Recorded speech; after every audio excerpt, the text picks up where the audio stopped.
Assalamualaikum warahmatullahi wabarakatuh. Alhamdulillah, wassalatu wassalamu ala rasulillah. Segala puji bagi Allah subhanahu wa ta'ala, juga salawat dan taslim bagi Muhammad sallallahu alaihi wasallam. Pertama-tama puji dan syukur kepada Allah subhanahu wa ta'ala, juga kita lanjutkan salawat dan taslim bagi Muhammad sallallahu alaihi wasallam. Seperti biasanya, semestinya sejak saya Rabu kedua, cuma memang kata Allah kemarin saya di luar kota dan akhirnya dimajukan ke Rabu ketiga. Dan pada bulan ini lalu saya masih membahas dosa besar berhubungan dengan masalah sihir, dan sempat kita panjang lebar membahas masalah sihir serta metode ruqyah. Hari ini saya akan melanjutkan bahasan itu, tapi saya berikan pilihan ke ibu dan bapak sekalian, apakah kita melanjutkan dosa-dosa besar atau membedah sebuah buku yang saya sudah bawa. Saya bulan lalu juga janjikan membongkar praktek sihir dan perdukunan. Jadi ada buku ini, di dalamnya bergambar jenis-jenis buhul. Buhul itu segala jenis yang dipakai ya untuk jimat, kalau kita bahasakan di Indonesia ini, yang dikasih oleh dukun-dukun, ditaruh untuk pelaris usaha, ditaruh untuk di rumah, kertas-kertas, besi, patung, apa saja. Di sini itu bergambar dan diperlihatkan. Di sini intinya bukunya menjelaskan tentang ciri penyihir dan larangan-larangan Islam untuk mengikuti atau mempercayai mereka, serta ancamannya. Kemudian gambar jenis-jenis buhul yang biasa dikasih. Ini ada bahasan tentang ini.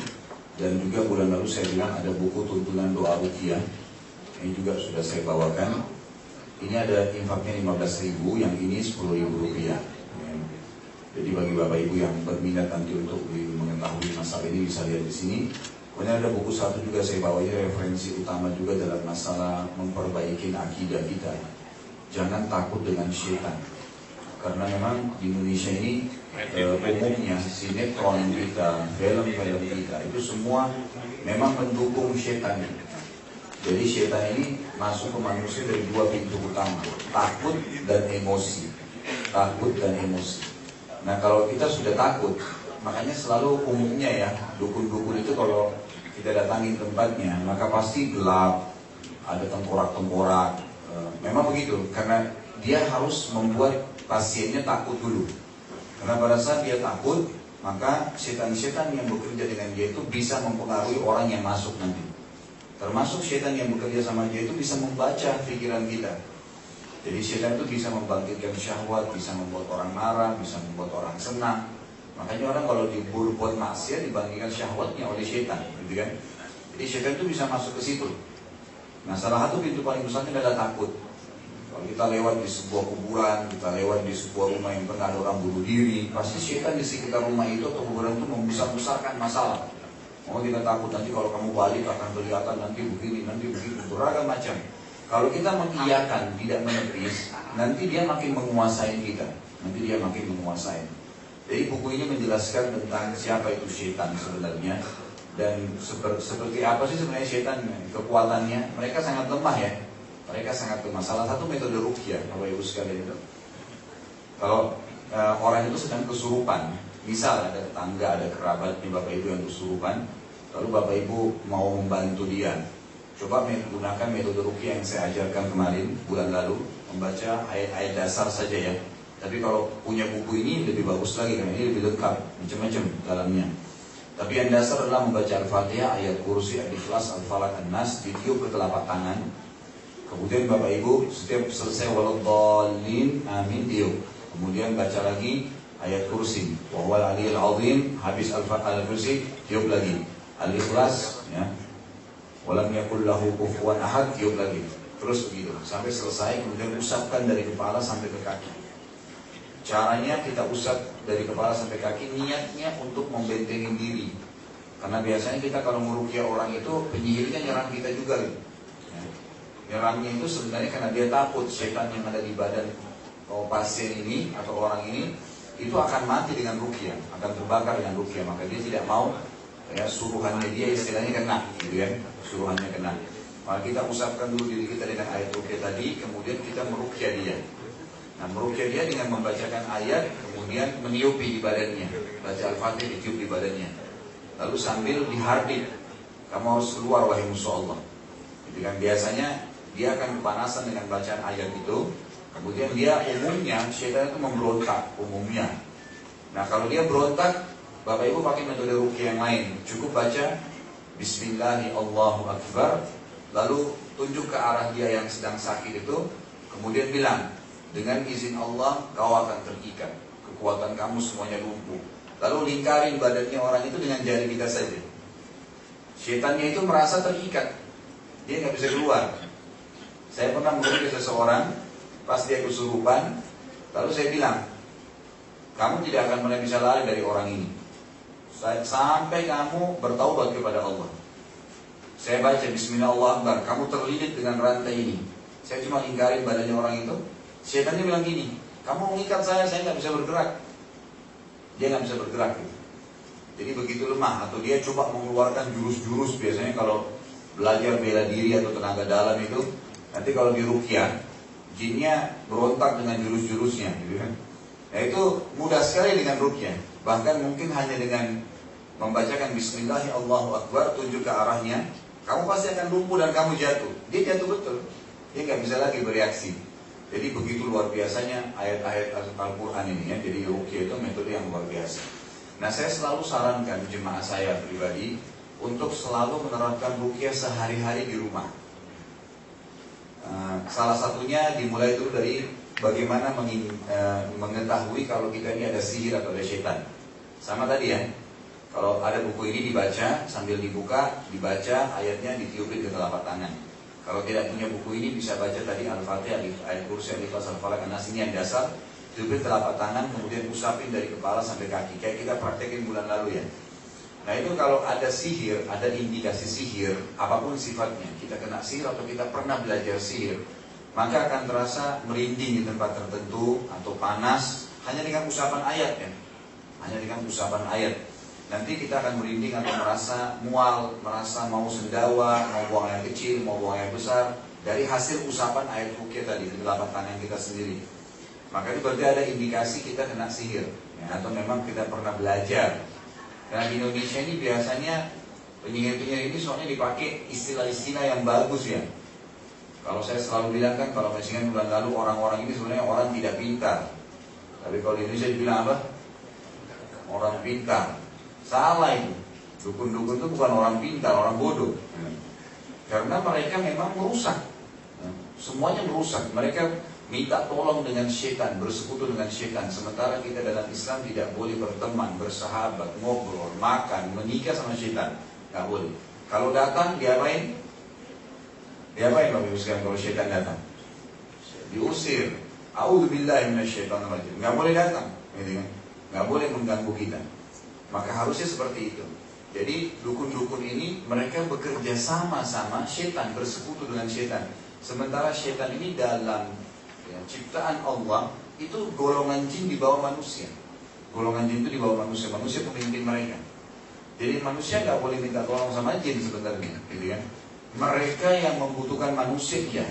Tapi kalau manusia membutuhkan jin itu tidak semesta tidak. Jadi salah kalau orang kerjasama dengan jin. Bayangkan kalau orang yang kalau kita kuliah punya tugas di kampus, kemudian kita minta tolong sama anak SD untuk menyelesaikan, selesai nggak? Begitulah ibaratnya manusia kalau minta tolong sama syaitan atau jin, dia nggak akan selesaikan masalah, karena memang dia bukan sampai pada level manusia. Manusia itu khalifah, pemimpin. Memang kita memimpin. Semua nabi-nabi dan rasul, 124.000 nabi dan rasul, itu semuanya ada, atau semuanya dari kalangan manusia. Semua dari kalangan manusia.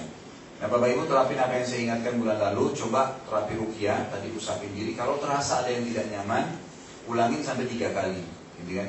Kemudian bisa dikembangin dengan mengambil air yang dipakai minum sehari-hari. Kalau ibu-ibu mungkin lagi masak, ambil masak bisa ngeruqyah. Jadi masak sayur itu diruqyah aja, dibacain Al-Fatihah, ayat kursi, niat untuk meruqyah.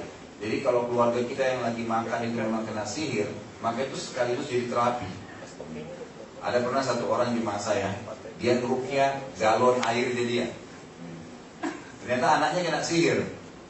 Jadi pada saat anaknya mau ambil air di dispenser tuh kayak orang ragu gitu. Kayak orang ragu, kesannya kayak setannya tuh ragu, kayak tahu kalau ada apa-apa di sini. Maka tapi tetap saja disuruh minum, yang diminum dan insya Allah termasuk terapi yang baik. Jadi air itu diruqyah, dan saya sudah jelaskan juga bulan lalu, Bapak Ibu sekalian, lebih aman, lebih baik lagi kalau pakai daun bidara. Jadi cari belum daun bidaranya nih? Kan bulan lalu saya bilang, Bapak Ibu cari di toko-toko tanaman tuh, banyak di pinggir jalan, tanya pohon bidara. Harganya nggak mahal kok itu. Jadi dia kalau bahasa lainnya itu apel India. Jadi Bapak Ibu bisa, kalau masih kontrak, bisa di quote saja pohonnya. Silakan maju Pak, Bapak sini aja kosong, nggak apa-apa. Makin dekat sama saya, makin lari syaitannya insya Allah. Di belakang kan tempat ibu-ibu gitu. Jadi daun bidaranya itu bisa ditanam, ditaruh di pot kalau masih kontrak. Kalau rumah sendiri ditanam bagus tuh. Buahnya juga manis ya. Buahnya manis, itu buahnya seperti apel, warna hijau. Biasanya orang-orang tanaman kita tahunya itu pohon apel India. Pohon apel India. Saya sarankan juga kalau misalnya teman-teman rame-rame mau, kebetulan memang berdekatan rumahnya, itu bisa pesan bagus tuh. Kalau pesan lebih banyak biasanya lebih murah gitu kan. Saya kalau dibeli pengajian saya langsung pesanin 1 truk biasanya 100 pot gitu kan. Tapi itu memang di majelis-majelis taklim ya. Kalau di gedung sempurna nggak tahu mau taruh di mana. Jadi di majelis taklim atau di masjid biasanya gitu. Jadi saya undang orang orang perkebunannya, langsung dia datang sendiri gitu kan. Dia bawa, nanti ibu-ibu pengajian bawanya tinggal bayar saja. Intinya pohon bidara ini penting untuk ada di rumah karena daun bidara itu sangat efektif. Dalam hadis itu Nabi SAW menganjurkan menggunakan 7 lembar daun bidara. Daun bidara ini dipakai untuk meruqyah dan juga dipakai untuk memandikan jenazah. Kalau sekarang caranya di blender. Kalau dulu diulek pakai batu, kalau sekarang bisa di blender. Kalau Bapak Ibu bisa terapi tiap hari bagus sekali. Itu insya Allah terjamin untuk jauh dari syaitan. Jadi kalau ada pun orang yang mau coba sihir kita terbenteng. Coba daun bidara ini dijadikan tiap hari jus. Campur dengan jus apa, wortel, jus jeruk yang biasa kita minum di rumah. Daun bidara itu tidak pahit kok. Dia juga tidak ada rasa khusus gitu. Buahnya manis. Jadi diambil daun bidara 7 lembar, di blender, kemudian dimasukin ke minuman kita. Atau ibu-ibu lagi buat sayur, atau tadi buat jus. Juga bisa dipakai mandi. Jadi caranya diambil bak besar. Kalau ini kalau tadi terapi ruqyah yang pertama memang ada efek ya. Kalau Bapak Ibu lagi bacain ayat, terus diusapin, rasanya nggak enak, nah berarti ada indikasi sihir. Tahap keduanya tadi ini, coba kembangin dengan terapi yang setelahnya, meminum air ruqyah, gitu kan? Bisa di jus dengan daun bidara, bisa juga dicampur di sayuran dan seterusnya. Bisa juga dipakai mandi. Jadi kalau saya biasa buat air ruqyah di rumah saya, gitu kan?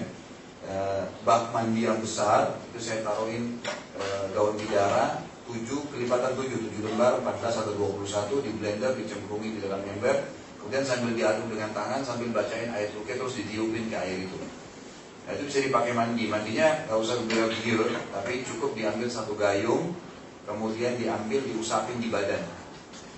Kita sendiri yang ruqyah ya. Jadi saya ajarin ini metode ruqyah mandiri, jadi nggak usah panggil ustaz, insya Allah bisa mengobatin diri sendiri. Bahkan penyihir yang menyihir itu bisa Bapak Ibu hukum dengan izin Allah. Banyak orang yang kita ajarin ruqyah, bahkan dia berhasil membunuh, bahkan sampai penyihirnya bisa mati. Jadi, karena kalau penyihir mau ditangkap, dilaporin ke aparat kita, apa buktinya? Lupa-lupaan, yang patung-patung, boneka, nggak bisa jadi barang bukti di kepolisian. Maka ternyata dengan cara ruqyah ini luar biasa gitu. Luar biasa. Mereka banyak sekali dukun yang mati gara-gara ruqyah. Gara-gara ruqyah. Kita bukan niatnya mau membunuh ya, bukan. Tapi biasanya kalau ada setan di badan, kemudian kita terus terapi, antara setan yang sedang dikirim dengan penyihir itu biasanya ada perjanjian di antara mereka. Kalau ini mati, sana mati. Gitu. Seperti itu kurang lebih gambarannya. Jadi air itu bisa kita pakai mandi, kemudian diusap. Diusap-usap di badan, seluruh dari kepala sampai ke kaki. Setelah itu baru mandi biasa. Nah, indikasi-indikasi orang kena sihir itu biasanya suka mimpi buruk. Ada yang suka mimpi buruk, mimpi digigit ular. Di Indonesia katanya kalau mimpi digigit ular mau nikah ya. Kalau nenek-nenek 90 tahun mimpi digigit ular, masa mau nikah? Ini nggak benar. Itu termasuk mimpi indikasi adanya setan. Suka mimpi buruk, gelisah, banyak was-was, buka usaha selalu gagal. Padahal sebenarnya modalnya sudah halal. Kalau modalnya tidak halal mungkin ada masalah. Kemudian kalau perempuan susah untuk menikah, gitu kan? Ini semua termasuk ya adanya pengaruh atau indikasi sihir. Dan seringnya orang mimpi junub, ya gitu. Takut tadi, was-was, itu semua adalah indikasinya. Nanti mandi dipakai mandi, gitu. Kemudian juga dipakai semprot sekitar rumah kita. Diambil semprotan yang biasa dipakai untuk setrika, diambil kemudian misalnya di halaman rumah sering kita rasa nggak nyaman nih, maka dibacain ayat kursi sambil berdoa sama Allah, ya Allah musnahkanlah semua syaitan dan buhul kalau ada di rumah ini. Semprotin. Tapi jauhi alat elektronik ya. Sampai nanti alat TV-nya disemprot, dikira ada syaitannya. Program syaitan banyak di dalamnya, tapi TV-nya nggak ada hubungannya. Jadi disemprot sekitar halaman rumah, gitu kan? Itu insya Allah termasuk. Bapak Ibu yang punya anak sering gelisah, kalau malam sering nangis atau terlalu nakal, ya, hiperaktif, itu semua termasuk bisa diruqyah. Apalagi di Indonesia ini ada istilah indigo, itu dianggap positif. Padahal indigo itu gangguan setan ya. Kalau dalam ilmu agama, indigo itu bisa melihat penampakan, itu berarti gangguan dari setan, berarti ada sihir. Harus diruqyah, nggak boleh dibiarin. Nggak boleh dibiarin. Jadi itu semua membutuhkan ruqyah, kemudian juga termasuk terapi ruqyah mengkonsumsi kurma ajwa. Kurma ajwa itu biasa orang bilang kurma nabi ya. Memang kalau di Jakarta agak mahal sih ya.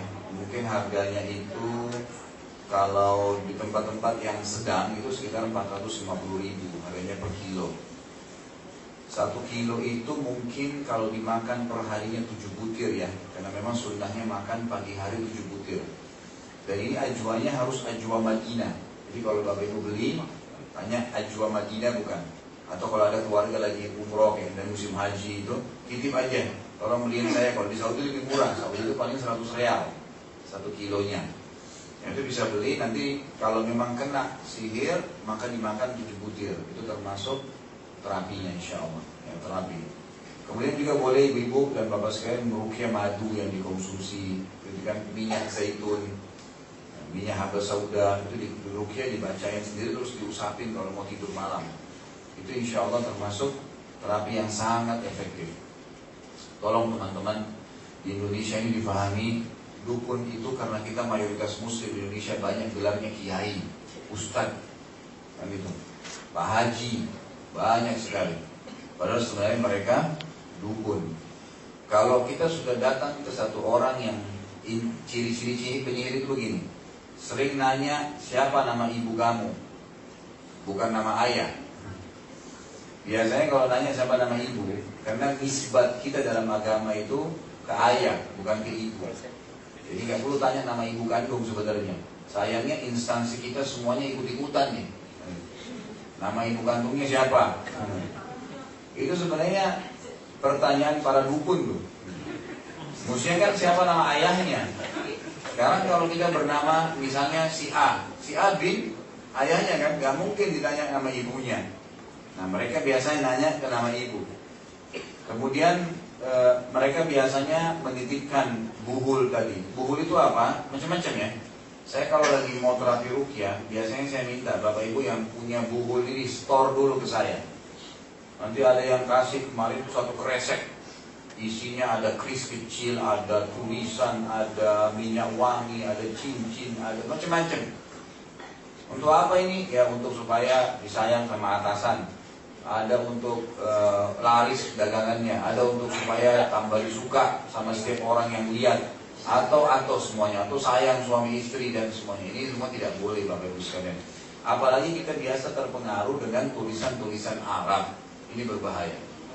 Tulisan-tulisan Arab ini tidak semuanya itu ayat Al-Quran. Termasuk ayat Al-Quran kalau ditambah sehuruf atau dikurangi sehuruf bisa jadi alat sihir. Saya sudah kasih contoh bulan lalu, ada orang guru SMA, dia paling suka nyihir siswi perempuannya. Jadi supaya suka sama dia, banyak suka sama dia gitu. Waktu saya tanya dia, mudah-mudahan insya Allah dia sudah taubat ya. Kamu memang pakai apa sih untuk nyihir? Dia bilang ayat Al-Quran. Apa itu ayatnya? Jadi ayat tentang Nabi Musa AS gitu ya. Saya sudah ajar di bulan lalu ya. Saya sebut ayatnya jangan dipakai. Hanya sama aja. Jadi dia baca ayat yang Allah berfirman, A'udzubillahi minasyaitonir rajim, wa alqaitu ilaika mahabbatan minni wa litusna ala aini. Jadi Allah berfirman kepada Musa, wahai Musa, aku memang suka untuk memandangmu dan engkau akan menjadi penyejuk hatiku, gitu kan? Nah, karena ada kata-kata ain mata, maka rupanya dia salah gunakan tuh. Dipakai ayat itu dibaca setengahnya diputus, dimasukin nama orang yang jadi target, kemudian dikucek-kucek matanya, ya. Dia harus melihat orang yang sedang jadi target tanpa berkedip. Sini Pak, yang terlambat maju ke depan, apa-apa. Lama-lama bisa dempet sama ibu-ibu kalau terlambat ke belakang. Jadi itu semua ya, ayat Al-Quran pun kalau ditambah bahasa daerah, ditambah nama, itu semua menjadi alat-alat sihir. Terutama kalau ibu-ibu dan bapak sekalian dikasih sesuatu, walaupun dari kakek ya, dari kakek, dari bapak, ayah, kadang-kadang karena mereka ini belajar ilmu ini sebenarnya dianggap ilmu untuk mempertahankan diri lah, untuk membela diri. Padahal sebenarnya mereka mempelajari ilmu sihir, mereka nggak tahu. Dengan akhirnya diwariskanlah setan-setan yang ada kepada orang ini. Saya punya pembantu di rumah, mohon maaf saya bahasakan ini. Rumahnya begitu, jadi kakeknya itu dulu orang yang dianggap tadi ditokohkan di kampung dia, kemudian untuk menjaga anak cucunya dia titipkan jin-jin. Jadi pada saat saya ruqyah itu, wah ngomong jinnya itu. Kalau dia ini adalah titipan sebenarnya untuk menjaga anak ini. Kalau kita dakwahin, kalau kita sedang kita dakwahin, kamu nggak boleh, bukan urusan kamu menjaga anak ini. Dia akan dijaga oleh Tuhannya Allah. Kamu harus taubat keluar. Kalau nggak mau saya akan bakar kamu sama ayat Al-Quran. Gitu kan? Kalau dia tetap tidak mau, dibacain aja ayat. Dan niatkan ayat itu untuk membakar dia. Untuk membakar dia. Jadi seperti itu. Makanya saudaraku sekalian, jangan terpengaruh dengan istilah kiai dan ustadz saja di Indonesia. Kalau kita sudah datang, dia tanya nama ibu, kemudian memberikan buhul, ya terutama kalau buhul yang paling sering Indonesia itu yang dijahit-jahit, ya. Dijahit kain, kemudian ada lagi jahit lagi kain, itu biasanya berapa lembar kain tuh. Saya pernah buka, gitu kan. Itu kalau bapak ibu tahu isinya apa, bapak ibu nggak mau gantung, nggak mau taruh di kantong, nggak mau taruh di dompet. Itu kotoran hewan, gitu kan. Jadi biasanya ini standar buhul-buhul itu subhanallah, karena seringnya kita melihat buhul ini, jadi tahu oh ternyata ini sama dengan ini, gitu. Nah itu bau kotoran itu biasa disenangi oleh syaitan yang akan disuruh temenin, gitu. Jadi supaya dia selalu ada dengan ada bau itu. Ini tidak boleh. Juga teman-teman kalau belajar bela diri yang normal. Kita ini disuruh hidup dengan cara kita manusia. Air putih ya inilah minuman kita. Kalau jin itu memang minumannya darah hewan, gitu kan. Kalau kita makannya memang daging, ya jin memang makannya tulang, gitu kan.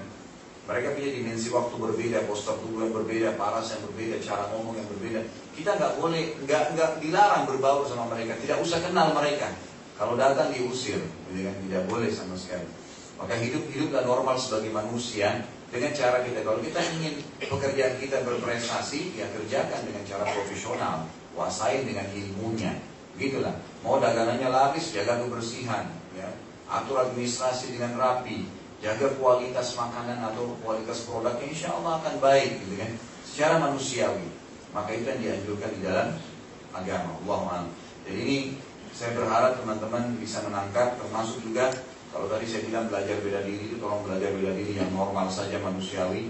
Kalau sudah disuruh mandi air malam-malam, disuruh pakai tenaga dalam, ini semua pasti. Coba ruqyah deh kalau tidak percaya. Pasti kesurupan. Rata-rata teman-teman yang pernah belajar tenaga dalam itu kalau di ruqyah pasti kesurupan. Karena syaitannya kepanasan dengan ayat, gitu kan. Dan itu tidak ada manfaatnya, apalagi memberi kekebalan. Kita manusia disuruh terampil. Nabi Muhammad SAW itu tidak pernah pakai tenaga dalam di perang Badar, di perang Uhud. Tidak pernah beliau dari jauh orang Quraisy terlempar. Tidak dihadapin pakai pedang, hadapin pakai perisai, pakai panah. Memang begitu alam manusia, gitu kan? Itu alam kita. Jadi kita menggunakan alam kita, Allahu'alam. Baik, ini kurang lebih yang saya titik beratkan kembali berhubungan dengan masalah sihir ini. Nggak tahu apa mau dibahas buku ini atau selanjutnya dosa-dosa besarnya. Bahas ini ya? Mau bahas buku ini? Baik, ini ada saya bawa bukunya, mungkin sekitar 100 biji atau mungkin sisa 98, mungkin 90-an. Silakan kalau mau dibagiin dulu biar kita baca sama-sama dan saya perlihatkan buku-bukunya yang ada di sini, contoh-contoh.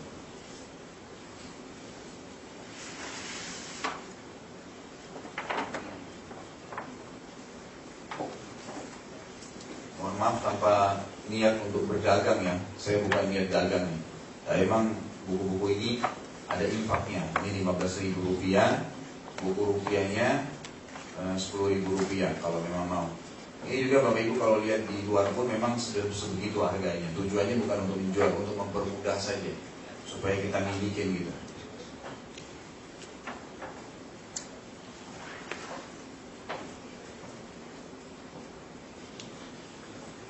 Baik, tolong lebih cepat dibuka ya waktunya. Tadi sampai jam 1 aja kan ya.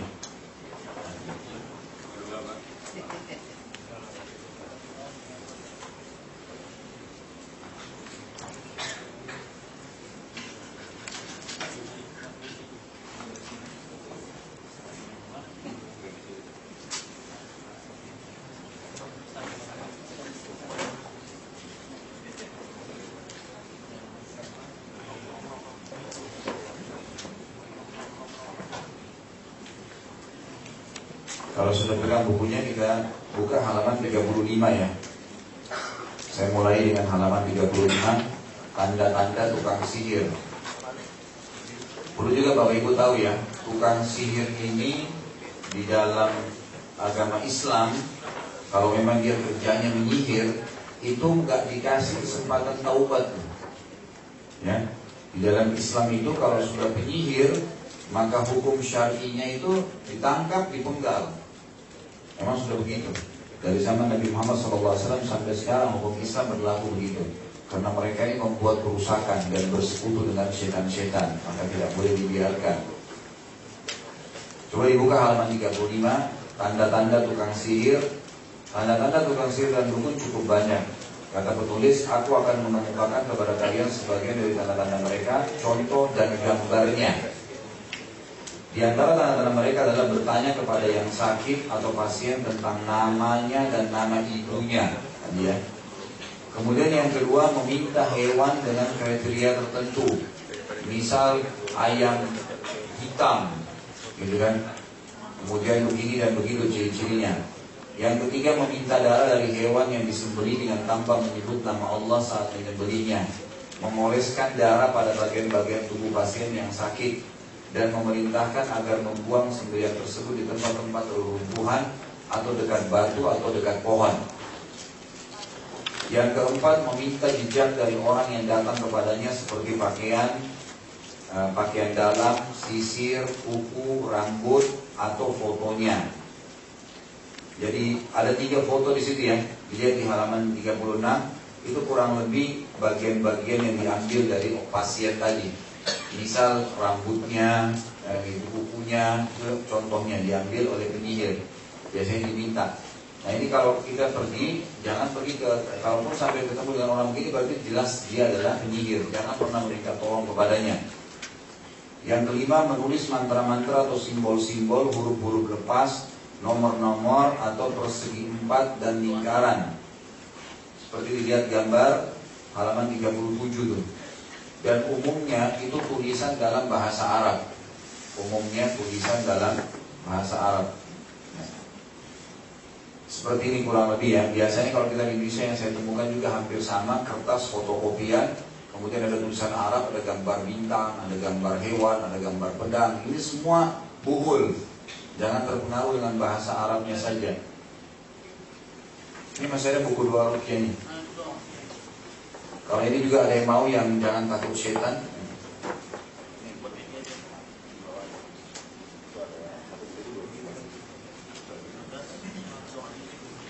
Kemudian yang keenam, memberi jimat kepada pasien. Memberi jimat kepada pasien diantaranya ada yang kecil dan besar, yang berbentuk segitiga atau segi 4, dilipat dalam kulit, potongan besi atau potongan perak. Di dalamnya berisikan permohonan bantuan bernuansa syirik. Seperti memanggil-manggil nama setan, gitu kan? Tapi kita tidak ngerti, baik itu kena bahasa daerah atau bahasa yang diarabkan. Nomor-nomor atau huruf-huruf. Ya. Jadi kalau ada kertas dikasih berangka-angka, itu jelas sudah buhul. Karena nggak pernah ada dalam agama kita dikasih begitu. Nabi SAW tidak pernah membagikan kertas-kertas. Ada kalanya tukang sihir menyuruhnya agar menggantungkannya di lehernya, di lengannya, atau meletakkannya di bawah bantal. Coba dilihat di halaman 38 contoh-contoh buhul yang dikasih. Biasanya dikalungkan nih, atau ditaruh di peti tertentu, atau ditaruh di lemari baju.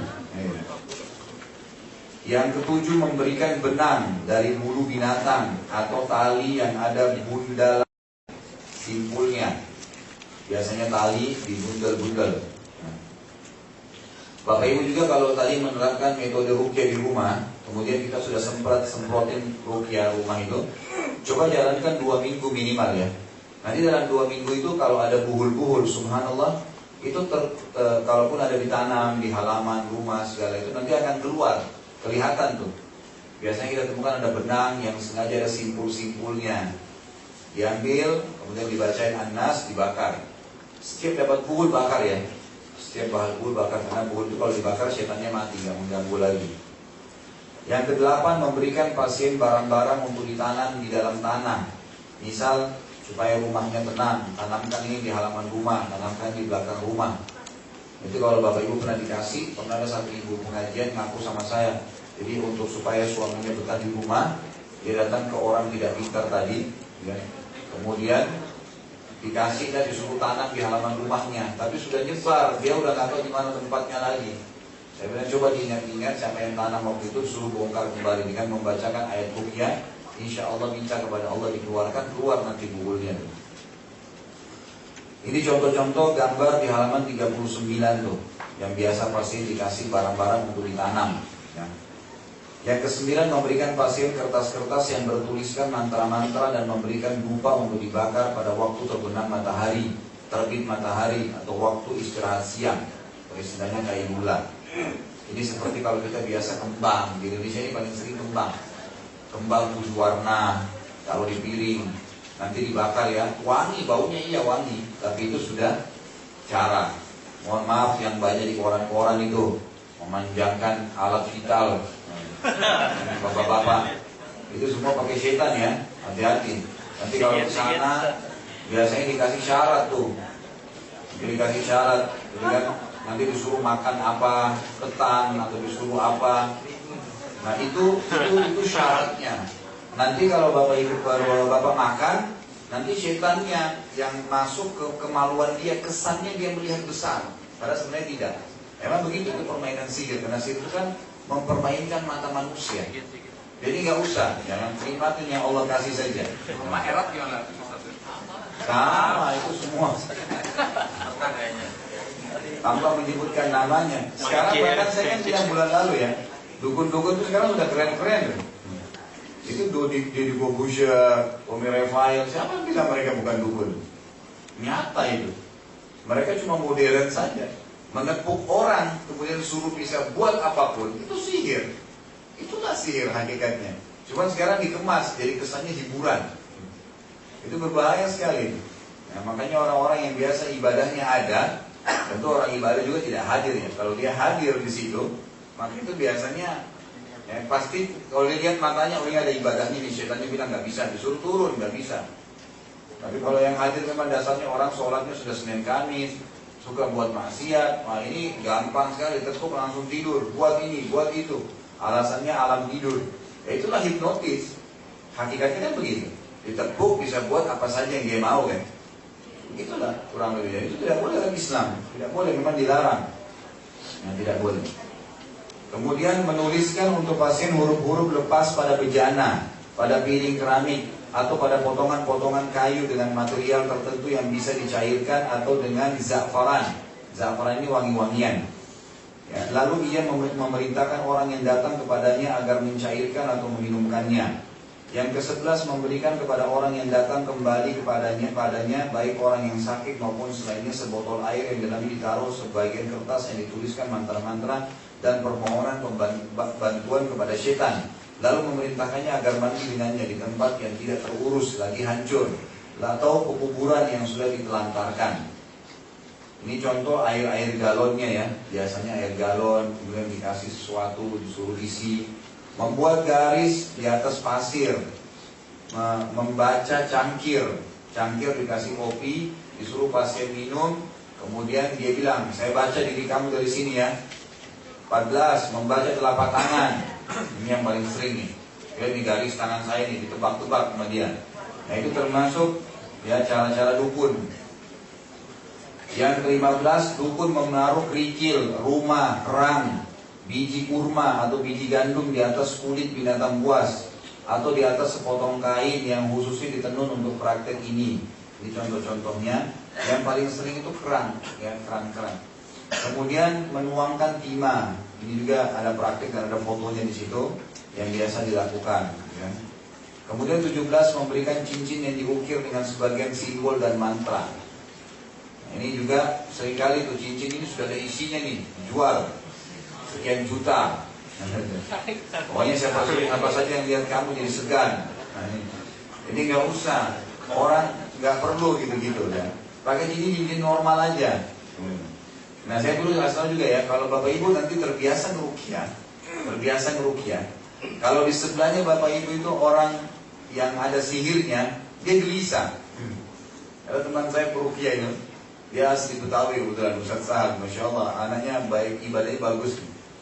Jadi dia pernah lewat di satu kayak pasar malam gitu, terus ada praktek dukun-dukun nih biasa ngumpulin duit dari orang, gitu ya.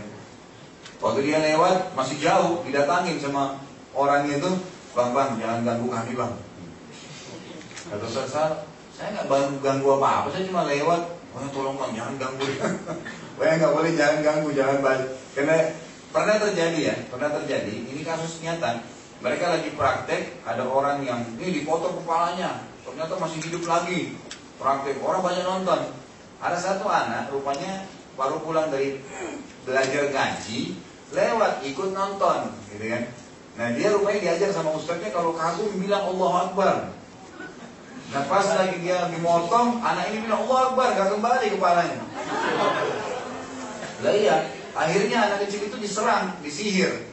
Nah ketahuan pada saat anak kecil itu diruqyah, baru jinnya bilang, orang ini bilang Allahu Akbar, jadi gak bisa kembali, gak bisa dipraktekin sihirnya. Jadi seperti itu, memang dia bentrok. Jadi cuma ada jalannya Allah atau jalannya syaitan, gak ada jalan tengah-tengah, gitu kan. Nah kita punya tentu dalam Islam ada doa, ada kualitas daripada apa yang kita miliki dari keterampilan, itu yang kita andalkan sebagai manusia. Yang ke-18, menampakkan simbol pengobatan, yaitu obat-obatan, bacaan-bacaan yang disyaratkan sebenarnya, dan pengobatan tradisional, dan untuk menipu orang-orang awam dan orang-orang yang masih bodoh. Jadi kesannya ini nanti minumlah kamu akan kuat, minumlah ini dan seterusnya. Ya. Ada yang parah itu ya, tidak boleh bapak ibu sekalian, hati-hati sekali.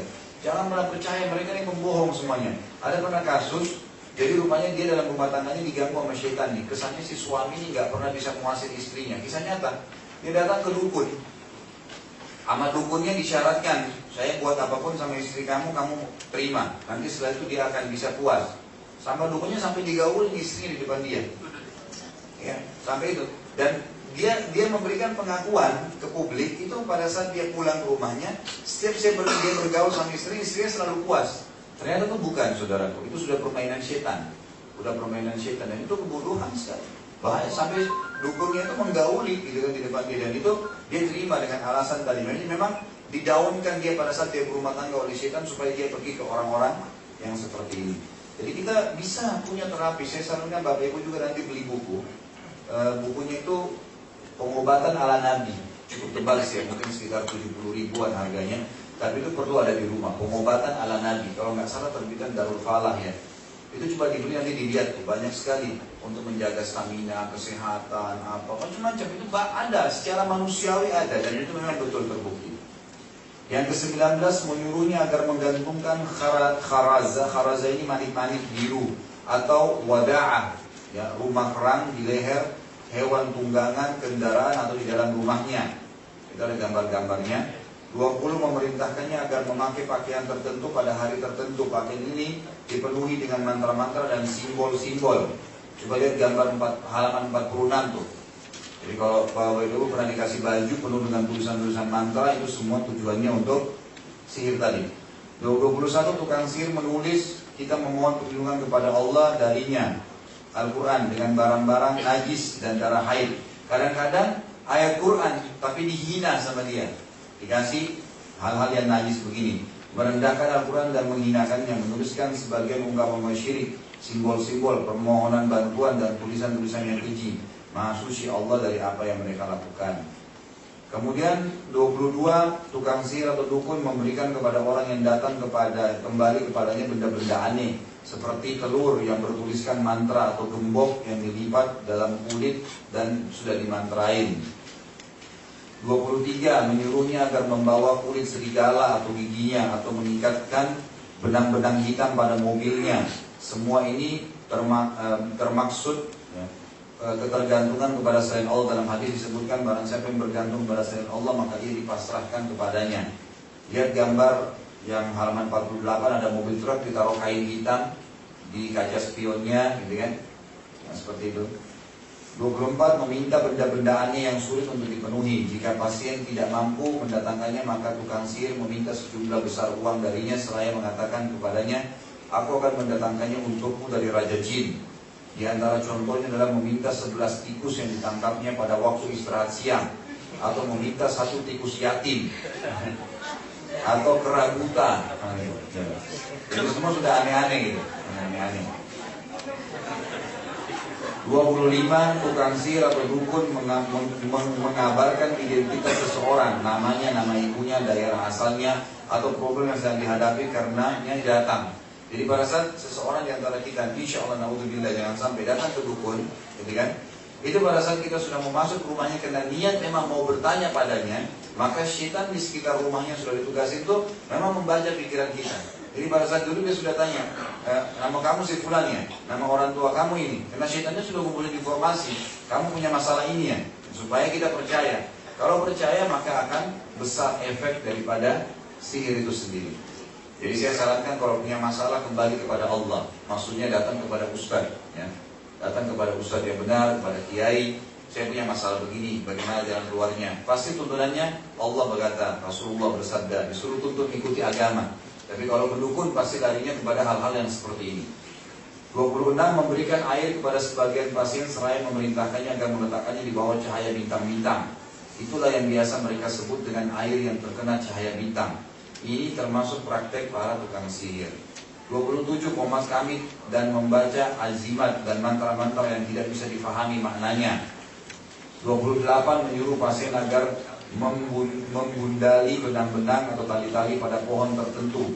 Dengan demikian akan berharap bahwa aku telah menjelaskan, ya maksudnya penulis ya, apa yang sebenarnya Allah telah mudahkan ya, untuk beliau. Saya punya pengalaman pribadi ya. Saya buka restoran di Kalibata, gitu ya. Kemudian saya coba terapi ruqyah. Ya. Pada saat lagi ngeruqyah tempat saya itu, saya lagi ngeruqyah. Karena saya ada beberapa teman-teman saya bilang, Ustaz kayaknya harus diperhatikan kalau kita di Indonesia ini tradisi untuk punya buhul, punya pelaris itu pasti sudah biasa, itu semua pedagang Muslim pun, Pak Haji dan Hajah pun lakukan. Ya. Nah ini biasanya kalau dia pakai pelaris itu dia taruh di tokonya, nanti syaitan yang ada di situ ya itu mempengaruhi usaha-usaha yang ada di sebelahnya dengan mengganggu. Subhanallah, waktu saya ruqyah itu kita temukan di bantal lesehan ada buhul warna kuning dari tembaga kuning, ada alat musik Jawa yang kuno tuh dari kayu, apa sih, angklungnya ya. Itu didapatkan di belakang oven restoran saya. Nggak ada hubungannya antara alat-alat elektronik dengan itu, dan tidak pernah ada pegawai yang punya gitu. Akhirnya kita ruqyahin dikeluarin. Tapi begitulah ya, orang-orang hasud, subhanallah, kadang-kadang mereka tidak paham ya. Ini semua perbuatan-perbuatan syirik yang berbahaya. Saya juga sarankan Bapak Ibu sekalian, apa yang saya tekankan kepada jemaah saya, Bapak Ibu bisa ke toko aksesoris HP, kemudian coba beli speaker.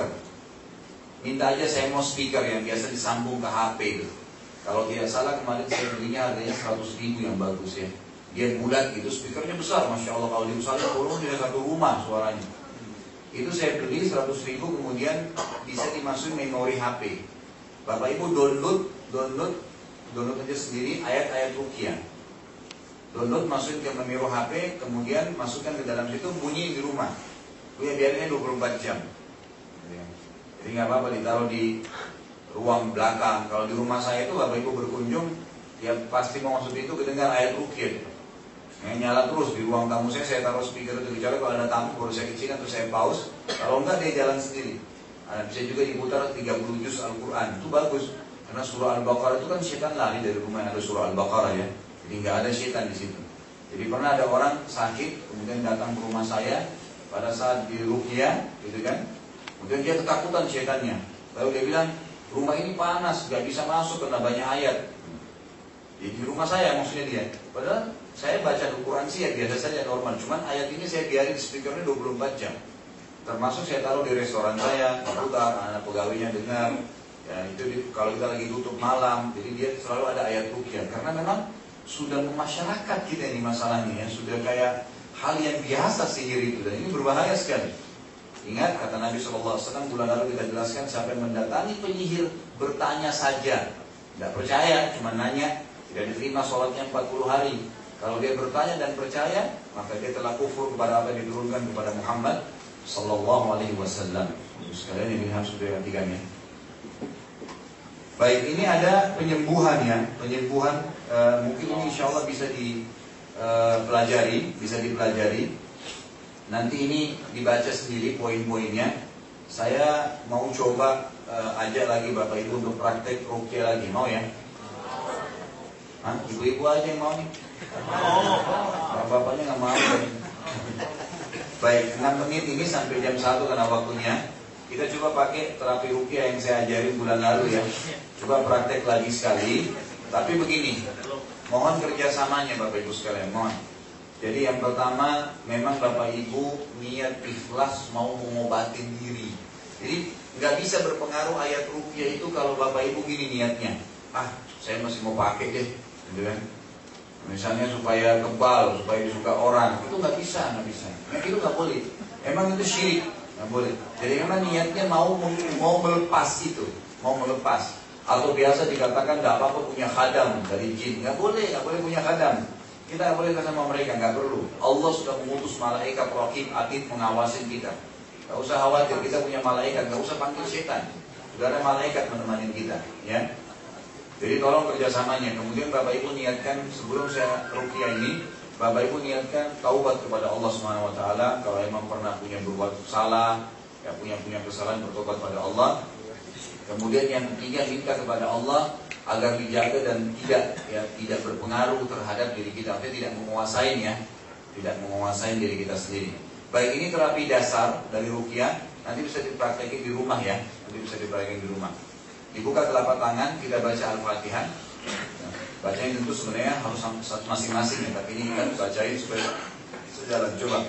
A'udzu billahi minasy syaithanir rajim. Bismillahirrahmanirrahim. Alhamdulillahi rabbil alamin. Ar-Rahmanir-Rahim. Maliki yaumiddin. Iyyaka na'budu wa iyyaka nasta'in. Ihdinas siratal mustaqim. Siratal ladzina an'amta 'alaihim ghairil maghdubi 'alaihim waladdallin. Yuk. Kita langsung praktekin 3 kali ya. Jadi niatnya begini dalam hati. Ini niat membentengi diri dari semua sihir. Niatkan ini sekarang ya dalam hati. Minta dibentengi dari semua sihir, setan, buhul-buhul. Kemudian niat lagi, ya Allah juga mudahkan untuk menghancurkan semua hubungan sama sihir, ya sama penyihir, sama setan-setannya, sama buhul-buhulnya. Diniatin begitu. Nanti pada saat diusap kita baru terasa ya. Nah itu niatnya dari sekarang, minta membentengi diri. Kemudian minta menghancurkannya dan Allah mudahkan untuk keluar, baik melalui sendawa atau keringat dan seterusnya. Baca Al-Fatihah lagi 2 kali ya. A'udzu billahi minasy syaithanir rajim. Bismillahirrahmanirrahim. Alhamdulillahi rabbil alamin. Ar-Rahmanir-Rahim. Maliki yaumiddin. Iyyaka na'budu wa iyyaka nasta'in. Ihdinas siratal mustaqim. Siratal ladzina an'amta 'alaihim ghairil maghdubi 'alaihim waladdallin. Yuk. Sekali lagi. A'udzu الشيطان الرجيم. بسم الله الرحمن الرحيم. الحمد لله رب العالمين الرحمن الرحيم مالك يوم الدين. إياك نعبد وإياك نستعين.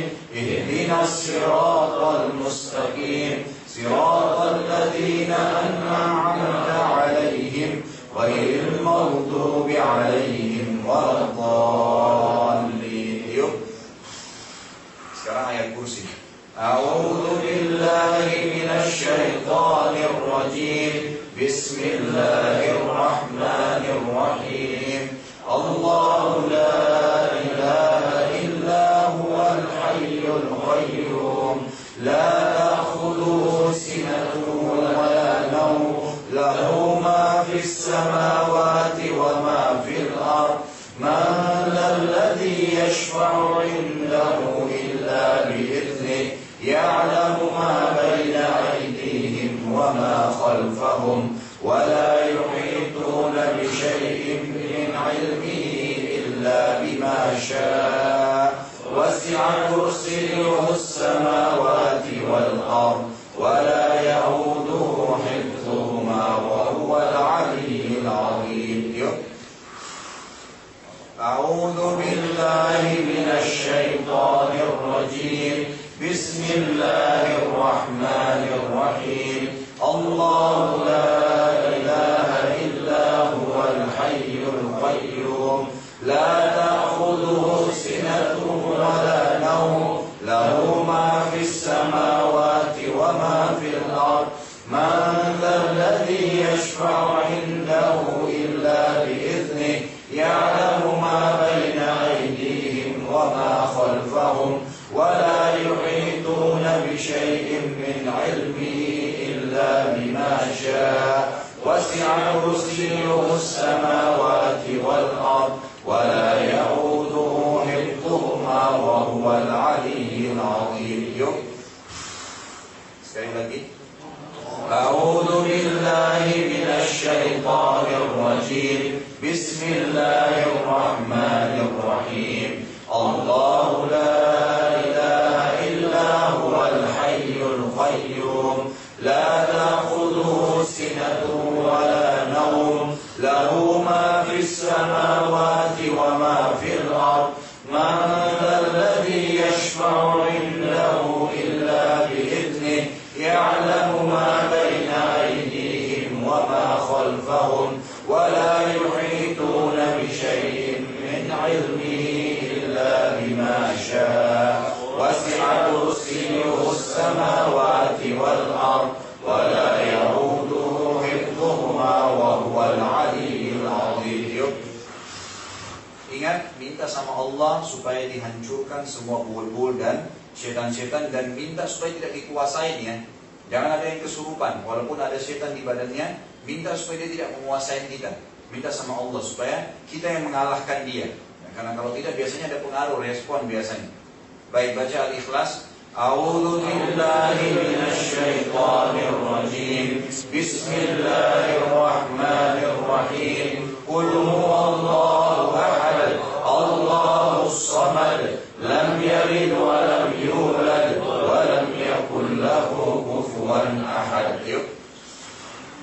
A'udzu billahi minasy syaithanir rajim. Bismillahirrahmanirrahim. Qul huwallahu ahad. Allahus samad. Lam yalid wa lam yulad wa lam yakul lahu kufuwan ahad. A'udzu billahi minasy syaithanir rajim. Bismillahirrahmanirrahim. Qul huwallahu ahad. Allahus samad. Lam yalid wa lam yulad wa lam yakul lahu